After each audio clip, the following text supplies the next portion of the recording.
Hello friends, आज मैं आपके लिए गणित के बहुत ही अच्छे क्वेश्चन जो एग्जाम से रिलेटेड हैं, तो पूरा वीडियो देखिएगा। चलिए स्टार्ट करते हैं। पहला सवाल है, यदि एक्स वाई बराबर 18 और X square plus Y square बराबर 45 है तो एक्स प्लस वाई का मान क्या होगा। हमें देखिए कोई संख्या है एक्स और वाई, ये कोई दो संख्या हैं, इन दोनों का गुना हमें दे रखा है कितना, 18। जब दो संख्याओं के बीच में प्लस माइनस कुछ भी साइन ना रहे दो संख्याओं के बीच में, तो हमेशा उनके बीच में गुना का साइन होता है।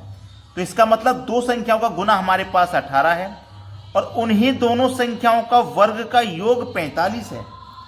तो मैं कोई दो संख्या ऐसी लूंगा जिनको गुना करूंगा तो 18 आ जाए और उन्हीं दोनों का वर्ग करके जोड़ूंगा तो 45 आ जाए। ठीक है, ये मुझे काम करना है, तभी मैं एक्स और वाई का मान बता पाऊंगा। चलिए, कोई भी दो संख्या हो सकती है जिनका मान 18 हो, जैसे 10 और 8 18 हो जाएगा जोड़ने पे, 9 दूने का 18 हो जाएगा गुना करने पे, 6 त्रिक का 18 हो जाएगा गुना करने पे। सबसे पहले तो हमें गुना का मान लेना है। तो गुना का मान देखो 10 से तो होगा नहीं, एक तो हो गया 18 एकम 18, ठीक है। दूसरा हो जाएगा 9 दूने का 18, ठीक है। तीसरा हो जाएगा 6 तिया 18। हमारे पास ये तीन फैक्टर हैं 18 के। तो यहां पे मैं इनमें से कोई दो संख्या ऐसी हैं जो x और y का मान है। अगर मैं x का मान 9 ले लेता हूं और 9 का स्क्वायर करूंगा, फिर 2 का स्क्वायर करूंगा, तो 9 का स्क्वायर 81, 2 का स्क्वायर 4, दोनों को जोड़ूंगे तो 85 आएगा। लेकिन ये तो 45 है, तो ये नहीं होगा। बिल्कुल उसी तरीके से ये भी नहीं होगा, क्योंकि 18 का स्क्वायर आप करोगे तो ये तो 45 से बहुत ज्यादा हो जाएगा। आप 6 ले सकते हो। अगर आप 6 और y का मान कितना 3, दोनों का गुना करते हो तो आपको देखो 18 मिलेगा। अब x का मान आपका 6 है, 6 का स्क्वायर करोगे तो 36, y का मान 3 है, y का स्क्वायर करोगे यानी कि 3 का स्क्वायर करोगे 9, और दोनों को अगर आप जोड़ते हो तो आपको 45 मिल जाएगा। मुझे ये कंफर्म हो गया, x का मान 6 है, y का मान 3। अब x और y को जोड़ के बता दो। x का मान 6 है, y का मान 3 है, दोनों को जोड़ देना है, आंसर आ जाएगा 9। ये बिल्कुल सही जवाब है, डी ऑप्शन। अब देखते हैं अगला सवाल। अगला प्रश्न है, एक वस्तु के क्रय मूल्य तथा विक्रय मूल्य का अनुपात 13:9 है। क्रय मूल्य मतलब कॉस्ट प्राइस, विक्रय मूल्य मतलब सेलिंग प्राइस, दोनों का अनुपात दिया गया है 13:9। वस्तु पर 320 रुपए की हानि होती है। बोला गया है वस्तु पर 300 रुपए की हानि होती है। देखना, मेरी किसी भी चीज का प्राइस 13 रुपए है और उसे मैं सेल कर रहा हूं 9 रुपए में। अगर मैं 13 रुपए की चीज को 9 रुपए में बेचूंगा तो मुझे कितने रुपए का नुकसान होगा, 4 रुपए का। और रुपए में देखो कितने का नुकसान हो रहा है, 320 रुपए की हानि हो रही है। कितने की, 320 की। अनुपात में 4 की हानि, रुपए में 320 की। तो 4 अनुपात की वैल्यू 320 है, तो आप 1 अनुपात की वैल्यू निकाल लीजिए, 80 हो जाएगा। जब 1 अनुपात की वैल्यू 80 है तो आपसे पूछा है क्रय तथा विक्रय मूल्यों का जोड़ रुपए में कितना है। क्रय मूल्य और विक्रय मूल्य का जोड़ बता देना। तो क्रय मूल्य मेरे पास 13 है, विक्रय मूल्य मेरे पास 9 है, दोनों को अगर अनुपात में जोड़ लूंगा तो ये 22 हो जाएगा। जब आपके पास 1 अनुपात की वैल्यू 80 है तो 22 अनुपात की वैल्यू कितनी हो जाएगी, 80 से आपको मल्टीप्लाई कर देना है, तो 0 आ जाएगा लास्ट में। 8 दूने का 16 का 6, हासिल लगा 1, 8 दूने 16 और हासिल का 1 17, तो 1760 रुपया ये आपके प्रश्न का बिल्कुल सही जवाब हो जाएगा, डी ऑप्शन। बात सभी को क्लियर हो गई है। अब देखते हैं अगला सवाल। अगला प्रश्न है, यदि किसी टैंक का 1/3 भाग भरे होने पर उसमें 240 लीटर पानी आ जाता है तो आधा भरे होने पर उसमें कितना पानी होगा। देखिएगा, उसने बोला 1/3 जब भरा होता है तब उसमें 240 लीटर पानी आता है। देखिए, कोई एक टंकी है पूरी भरी हुई, एक टंकी है ना ये, इसमें से क्या है 1/3 भाग भरा हुआ है। टोटल टंकी मेरी 1 है, तो जो भरा हुआ भाग है अगर मैं उसे हटा दूंगा तो मेरे पास खाली कितना है ये पता लग जाएगा। तो भरा हुआ भाग है मेरे पास 1/3, तो इसमें हटा दे रहा हूं, इसको माइनस कर दे रहा हूं, तो बचेगा कितना, 3 1 कम 3, 3 में से माइनस कर देंगे 1, बचेगा 2/3। तो जो खाली भाग बचा है मेरे पास, जो भरा हुआ भाग था वो मैंने हटा दिया, माइनस कर दिया, खाली वाला भाग बचा। खाली वाला भाग है मेरे पास 2/3। जब मेरे पास 2/3 भाग खाली होता है तो उसमें 240 लीटर पानी आता है, यानी कि 2/3 की जो वैल्यू है वो 240 है। इतना खाली रहेगा तो इतना पानी इसमें आ जाएगा। ठीक है, ये आपके पास सही जवाब है। अब इसको बस कटा लीजिए, 2 से मैं 24 को कटा दूंगा तो 12 बार में और 1 0। अब 3 का गुना कर दो, 12 त्रिक का 36 हो जाएगा और 1 1 0 360। यानी कि ये जो 360 है ना, ये टैंक की पूरी क्षमता है। यानी कि टैंक में जो पानी आएगा ना टोटल वो 360 लीटर आएगा। टैंक में 360 लीटर पानी की क्षमता है, लेकिन उसने 360 नहीं पूछा, उसने पूछा है आधा भरे होने पर उसमें कितना पानी होगा। जब टोटल टैंक में 360 आएगा, पूछ रहा है आधा, तो आधा कर दो 360 का 2 से डिवाइड करके, कितना हो जाएगा 180 लीटर पानी आएगा आधा भरे होने पर। सी ऑप्शन प्रश्न का बिल्कुल सही जवाब है। अब देखते हैं अगला सवाल। अगला सवाल है विषम संख्या ज्ञात कीजिए। 48, 12, 59, 36 में कोई एक संख्या विषम है, वही बतानी है विषम क्या है। अगर आप ऐसे देखोगे ना, 48, 12 और 36 तीनों संख्या सम है और ये एक विषम है, तो ये हमारा आंसर हो सकता है। लेकिन लॉजिक पीछे का जब तक ना मालूम हो, ये तो आप एक तुक्का लगा रहे हो, जब तक पीछे का लॉजिक ना मालूम हो तो तुक्का लगाना बेकार है, हो सकता है कोई दूसरा आंसर हो। तो थोड़ा सा लॉजिक की तरफ आप ध्यान दे लीजिए, लॉजिक क्या है। देखिए ये मेरे पास 48 है, 48 में से मैं क्या करूंगा, पहली संख्या ले लेता हूं 4। अगर मैं 4 का 2 गुना कर देता हूं तो मुझे 8 मिल जाएगा, यानी कि दूसरी संख्या। ऐसे इसमें से भी मैं पहली संख्या ले लूं, इसका भी 2 गुना कर दूं तो 2 मिलेगा, यानी कि दूसरी संख्या मिलेगी। यहां से भी मैं पहली संख्या ले लूं और इसका भी 2 गुना कर दूं, 5 दूनी का 10, मतलब यहां पे 10 मिलना चाहिए, लेकिन 9 दिया गया है। लास्ट वाला चेक कर लो, 3 लेता हूं, इसका भी 2 गुना करो, 3 दूनी का 6 हो जाएगा, देखो लास्ट वाली मिल गई। तो तरीका जो मैंने लगाया उससे ये तीनों ऑप्शन तो मैच कर गए, सी ऑप्शन मैच नहीं कर रहा। ये सवाल का सही जवाब है, विषम संख्या यही है। अब देखते हैं अगला सवाल। अगला प्रश्न है 13, 12, 5, 17, 15, 8, 25, 24 क्वेश्चन मार्क 29, 21, 20। ये सवाल आपको देखने में हो सकता है बहुत आसान लग रहा हो, लेकिन आसान भूल जाइए, बिल्कुल आसान नहीं है। लॉजिक जो इसका जब देखोगे ना तो आपको भी लगेगा भाई ये तो हमारे दिमाग में था नहीं। यहां पे होगा क्या, आपके पास ये क्वेश्चन मार्क है, यहां की वैल्यू आपको फाइंड करनी है। अब मेरे पास इस सवाल में थोड़ा सा ध्यान से देखूंगा तो इस तरफ अगर चलूंगा तो मुझे बड़ी संख्या थोड़ी सी नजर आएगी, ऐसे करके नजर आएगी बड़ी संख्या थोड़ी सी। तो मैं इधर कोशिश कर सकता हूं कि 5 और 12 से 13 कैसे बनेगा। तो ये जो मेरे पास 13 है, याद रखना, अगर मैं इस 13 का वर्ग कर दूं, इस 13 का अगर मैं 1 कर दूं तो 169 होता है कि नहीं। वर्ग मैंने कर दिया। अब मैं इन दोनों का भी वर्ग करूं, 12 का वर्ग करूंगा तो 144 और 5 का भी वर्ग करूंगा तो 25। अब इन दोनों के वर्ग को मैं जोड़ देता हूं, यानी कि 144 और 25 को मैं जब जोड़ूंगा तो मुझे कितना मिलेगा भाई, 144 और 25 को जब मैं जोड़ूंगा तो मुझे कितना मिलेगा, यही तो मिलेगा 13 का वर्ग। ऐसे ही देखो इसको वर्ग करो, 17 का वर्ग करेंगे आप 289 होता है, ठीक है, बराबर इन दोनों के वर्ग को जोड़ दो। 15 का वर्ग करूंगा 225 प्लस 8 का वर्ग करूंगा 64। अब 225 में जब 64 जोड़ेंगे तो आपको देखो यही मिलेगा, मतलब 17 का ही वर्ग मिलेगा। ऐसे ही आपको इन दोनों के वर्ग को जोड़ना है तो आपको ये मिलेगा 25 का वर्ग। 25 का वर्ग होता है 625। आपको क्या करना है, 24 का वर्ग जोड़ना है। 24 का वर्ग होता है आपका, 24 का वर्ग होता है 625,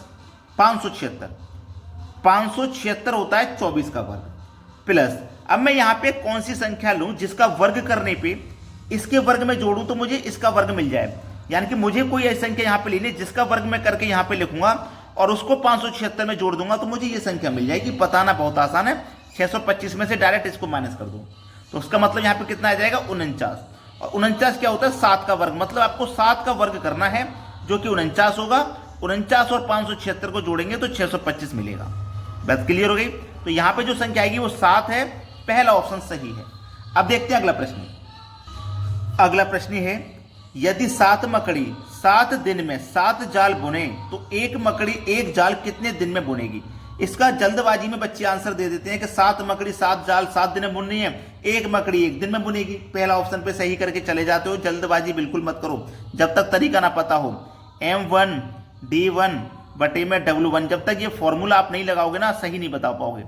M1 D2 और W2। M का मतलब जो भी कार्य करने वाली चीज है, चाहे वो व्यक्ति हो सकता है, मशीन, जानवर, कुछ भी। M का मतलब है 7 मकड़ी तो 7 ले लेंगे। D का मतलब है दिन, कितना दिन ले रहे हैं वो 7 दिन का ही टाइम ले रहे हैं। W का मतलब वर्क, वर्क कितना कर रहे हैं वो 7 जाल बना रहे हैं, 7 जाल बनाने का उनका वर्क है, लिख लिया ना। बाद में कितना, बाद में एक मकड़ी है केवल तो एक ले लो। कितने दिन में बुनेगी, यानी कि D2 पूछ रहा है कितना जाल, एक जाल। ठीक है, वर्ग हमारा 1 दिया गया, दिन पूछा गया कितने दिन में। 1 से 1 ये कैंसिल, 7 से 7 ये कैंसिल, तो बराबर की इस तरफ आप देखोगे 7 बचा और बराबर की इस तरफ आप देखोगे D2 बचा। तो D2 यानी कि कितने दिन में बनाएंगे, यही तो पूछ रहा था, 7 दिन में। सी ऑप्शन सवाल का सही जवाब हो जाएगा। अब देखते हैं अगला प्रश्न। अगला प्रश्न है 60 आदमी 14 दिन में 280 किलो चावल खाते हैं, तो 30 आदमी कितने दिन में 120 किलो चावल खा लेंगे। अभी मैंने आपको एक तरीका बताया था, M1 D1 बटे में W1 बराबर M2 D2 बटे में W2। आप इसी से हल कर लीजिए। M का मतलब मैंने बताया कोई व्यक्ति हो सकते हैं, कोई कार्य करने वाली मशीन या कोई भी जानवर। M का मतलब कितने व्यक्ति दिए गए यहाँ पे 60, तो 60 ले लीजिए। D का मतलब दिन, कितने दिन दिए गए 14 दिन, ठीक है। वर्ग कितना दिया गया 280 किलो चावल खाने का उनको वर्ग दिया गया, बराबर बाद में कितने व्यक्ति हैं 30, कितने दिन में खाएंगे, यानी कि D2 की वैल्यू यहां पे पूछ रहा है। वर्ग कितना दिया गया 120 किलो चावल खाने का वर्ग दिया गया। ये है सवाल।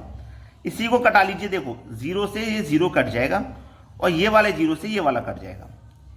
3 एकम 3, 3 चौको 12, 14 दुने का 28, ये कट गया। अब 2 से 4 कट जाएगा 2 बार में। अब सीधा सीधा 2 का मल्टीप्लाई कितने से होगा 6 से होगा। 2 का मल्टीप्लाई 6 से हो जाएगा, 2 छिक्के 12 बराबर के इधर क्या बचा D2। तो D2 पूछ रहा था मतलब कितने दिन में, तो 12 दिन आपका सही जवाब हो जाएगा बी ऑप्शन। तो आपके जो 30 व्यक्ति हैं वो 120 किलो चावल को कितने समय में खा लेंगे, 12 दिन में खा लेंगे। अब देखते हैं अगला सवाल। अगला सवाल है एक छात्र को परीक्षा में पास होने के लिए 40% अंक थे, उसने 178 अंक प्राप्त किए और 22 अंकों से फेल हो गया, तो कुल पूर्णांक कितना था। देखिएगा पास बना लेना है आपको, याद रखना, इधर भी पास लिख लो और इधर भी पास लिख लो। उसे पास होने के लिए चाहिए थे 40% अंक, यही तो चाहिए थे पास होने के लिए, लेकिन उसने 178 अंक प्राप्त किए और 22 अंकों से वो फेल हो गया। प्रतिशत में चाहिए थे 40%, याद रखना। उसने प्राप्त कितने कर लिए 178 और 22 अंकों से वो फेल हो गया। अगर हम इसको ये 22 अंक और दे दें तो ये फेल तो होगा नहीं, पास हो जाएगा, है ना। तो 178 में ये 22 अंक हम इसको और दे देंगे तो टोटल अंक वो कितने प्राप्त कर लेगा 200। 200 की वैल्यू हो जाएगी 40% के बराबर और ये पास हो जाएगा। तो हमें ये पता लग गया कि 40% की जो वैल्यू है वो 200 के बराबर है ना। 40% की 200, तो उसने बोला कुल पूर्णांक कितना था, यानी कि 100% का मान। तो कैसे निकालेंगे, 40% की वैल्यू 200 है तो इस 200 में 40 से डिवाइड कर दो और 100% का मान निकालने के लिए 100 से मल्टीप्लाई। 40 से 200 आपका 5 बार में कटेगा, 5 का मल्टीप्लाई 100 से कर दो, 500 सवाल का सही जवाब हो जाएगा बी ऑप्शन। सभी को समझ में आ गया। अब देखते हैं अगला प्रश्न। अगला प्रश्न है एक परीक्षा में कमल ने 70% अंक प्राप्त किए, उसे 4 विषयों में से 3 विषयों में 81%, 66 और 61% अंक मिले, तो चौथे विषय में उसे कितने प्रतिशत अंक मिले। देखिए 4 विषय हैं टोटल, तो एक विषय 100 नंबर का, तो 4 विषय 400 नंबर के हो गए। ये बात समझ में आ गई। मैं टोटल 4 विषय हैं, एक विषय आप जानते हैं 100 नंबर का, तो 4 विषय 400 नंबर के हो गए, यानी कि 400 नंबर का टोटल पेपर है। ठीक है, ये कंफर्म हो गया। अब इस 400 में से उसने 70% अंक प्राप्त किए हैं, तो मैं 400 का 70% निकाल लेता हूं। परसेंट का मतलब बटे में 100, 2 जीरो से 2 जीरो करा दो, 4 सत्ते 28 और 1 ये जीरो, 280 अंक उसने प्राप्त किए हैं टोटल 400 में से, जिसमें से एक विषय में उसने प्राप्त किए 81, एक में प्राप्त किए 66 और एक में प्राप्त किए 61। देखिए ये कोई भी विषय है 100% अपने आप में, उसमें से 81% प्राप्त किए तो 81 ही प्राप्त करेंगे। 100 का 66% 66 ही है, 100 का 61% 61 ही है।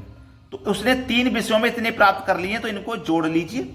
1 और 6 7, 7 और 1 8, 6 और 6 12, 12 6 18, 2 20, यानी कि 208 उसने 3 विषयों में प्राप्त किए हैं।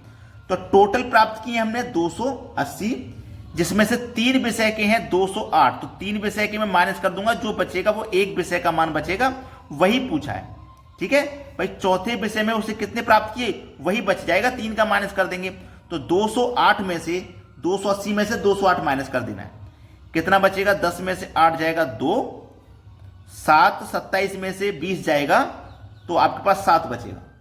तो 72, तो कितने परसेंट अंक उसने प्राप्त किए हैं? 72%। देखो डी ऑप्शन सवाल का बिल्कुल सही जवाब है। अब देखेंगे अगला प्रश्न। अगला प्रश्न है, एक परीक्षा में 900 लड़कियां तथा 1100 लड़के बैठे हैं, इनमें से 40% लड़कियां तथा 50% लड़के उत्तीर्ण हुए। लड़कियां पास हुई हैं 40%, लड़के पास हुए हैं 50%। पहले इसी को सॉल्व कर लो। लड़कियां हैं टोटल 900, 900 में से कितनी पास हुई हैं? 40% पास हुई हैं, तो पास की संख्या निकाल लो। परसेंट का मतलब बटे में 100, 2 जीरो से 2 जीरो करा दो, 9 चौके 36, 1 जीरो, 360 लड़कियां पास हुई हैं। लड़के हैं टोटल 1100, उसमें से 50% पास हुए। 1100 लड़कों में से कितने पास हुए? 50%। तो 11 का 50% निकाल लो भाई। 2 जीरो से 2 जीरो गया, 11 पंजे 55 और 1 जीरो, 550 लड़के पास हुए हैं। ये लड़कियां पास हुई हैं और ये लड़के पास हुए हैं, ठीक है। लड़के उत्तीर्ण हुए, तो कुल कितने विद्यार्थी उत्तीर्ण हुए? टोटल कितने प्रतिशत विद्यार्थी पास हुए? देखिएगा ध्यान से, हमारे पास टोटल विद्यार्थी 900 और 1100 मिला के कितने हैं? 2000। यही तो है, कितने हैं? 200, 900 और 1100 मिला के टोटल विद्यार्थी हमारे पास 2000 हैं। इस 2000 में से पास कितने हुए हैं? 360 लड़कियां और 550 लड़के। दोनों को हम क्या करेंगे? मिला लेंगे। दोनों को मिला लेंगे तो देखो कितना हो जाएगा, ये जीरो का जीरो आ जाएगा, जीरो। दोनों को ऐड करेंगे, 5 और 6 11, कैरी का 1, 5 और 3 8 और कैरी का 1 9, यानी कि टोटल मिला के 910 स्टूडेंट पास हुए हैं, ठीक है। टोटल मिला के 910 स्टूडेंट पास हुए हैं। अब इन्हीं का प्रतिशत हमको बताना है भाई। टोटल कुल कितने प्रतिशत पास हुए वही तो बताना। तो पास वालों की संख्या हमने निकाल ली, टोटल 910 पास हुए 2000 में से। अब इसी को सरल कर लीजिए, बस आपका आंसर आ जाएगा। कुल कितने विद्यार्थी उत्तीर्ण हुए? यहां पे आप प्रतिशत में देखो पूछा है, तो किसी भी चीज को प्रतिशत में चेंज करने के लिए आप जानते हैं 100 से गुना करना पड़ता है। तो 1 जीरो से तो 1 जीरो ये कट जाएगा, और 2 जीरो से आपके 2 जीरो कट जाएंगे, और 2 से आप डिवाइड कर दो इसमें, 2 चौको 8, 1 बचेगा 11, 2 पंजे 10, 1 बचेगा नहीं जाएगा दशमलव, 2 पंजे 10, 45.5 आपको देखो किस ऑप्शन मिलेगा? बी ऑप्शन में। तो बी ऑप्शन ही आपके सवाल का सही जवाब है। सभी को समझ में आ गया सवाल? अब देखते हैं यहां पे मैं आपको, जितने बच्चे ऐसे हैं जिन्होंने वीडियो को अभी तक लाइक नहीं किया, वीडियो को लाइक कर दें। यदि शेयर नहीं किया तो शेयर कर दें, ठीक है दोस्तों। धन्यवाद।